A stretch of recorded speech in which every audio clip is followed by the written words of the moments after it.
کیا اکابر کی ہر تحقیق کو ماننا ضروری ہے؟ اگر کوئی بندہ اکابر کی کسی تحقیق کو نہیں مانتا تو کیا وہ دیوبندی نہیں ہوگا؟ دیکھیں اس میں تفصیل ہوگی۔ ایک مسئلہ وہ ہے جس میں ہمارے اکابرین کا آپس میں اختلاف ہے۔ آپ ایک اکابر کی رائے کو مانیں تب بھی دیوبندی ہوں گے، دوسرے کی رائے کو مانیں تب بھی دیوبندی ہوں گے، لیکن شرط یہ ہے کہ فتویٰ بازی نہ ہو، تکفیر نہ ہو، تضلیل نہ ہو، گمراہی کے فتوے نہ لگائے جائیں۔ اور ایک مسئلہ وہ ہے جس پر سارے ہمارے اکابر متفق ہو جائیں۔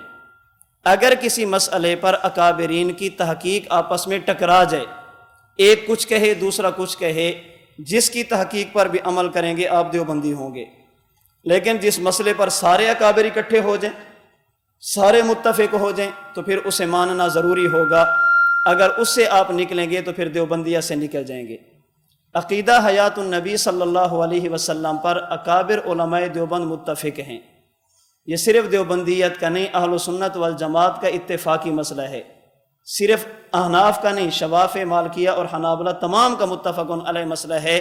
اس لیے اگر کوئی بندہ انبیاء کرام علیہم الصلاۃ والسلام کی قبر مبارک کی حیات کا انکار کرے گا، اس کا تعلق اہل سنت والجماعت کے ساتھ بھی نہیں ہے، اس کا تعلق دیوبندیت کے ساتھ بھی نہیں ہے۔